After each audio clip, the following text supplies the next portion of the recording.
So hello guys, मैं आ चुकी थी अपने गांव, मतलब अपने घर आ चुकी थी मैं।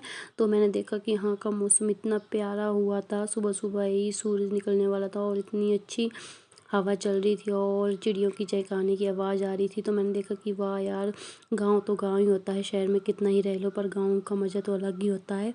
फिर उसके बाद हम लोग चल पड़े अपने खेत के लिए, क्योंकि खेत में हो चुका था मक्की बोने का काम स्टार्ट। तो अभी मक्की तो नहीं बोई जाती है, पर अभी खेत में बहुत ज़्यादा काम होता है, तो उसके लिए हम लोग चल पड़े थे।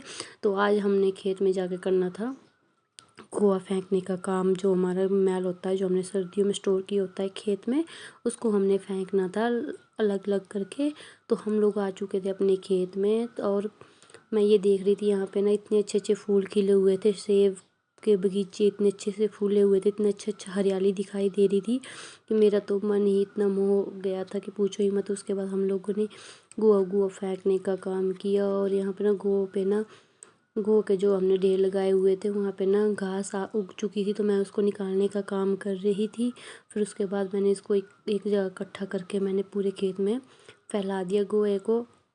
और फिर मेरे से ना ये बाहर ही उठाया नहीं जा रहा था गोआ, क्योंकि मेरे को बड़ा टाइम हो गया ना गोआ वो काम कुम किए हुए। तो मैं इनको बोल रही थी कि धीरे धीरे आदत पड़ जाइए, अभी बड़ा टाइम हो गया बेले बैठे हुए रूम में बैठ के। तो फिर उसके बाद हम लोगों ने गोआ फेंका और गोए को फेंकने के बाद हम लोग उठाने लग पड़े पत्थर, क्योंकि खेत में पत्थर भी बड़े ज़्यादा हो चुके थे।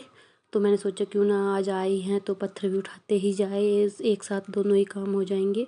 तो हम लोगों ने पत्थर वगैरह उठाए और फिर खेत का काम कुम किया। और खेत का काम करते करते ना इतना मज़ा आता है ना, कि इतना सुकून आता है कि पूछो ही मत। और मैं बेले बैठ के ना इतना आलस आता है कि पूछो ही मत। आलस के टाइम पे तो मेरे से पूछो ही मत। तो हम लोगों ने काम कुम किया और थोड़ा सा काम कुम करने के बाद रेस्ट किया और फिर उसके बाद हम लोग घर चले गए। ठीक है, bye, thank you watching my video.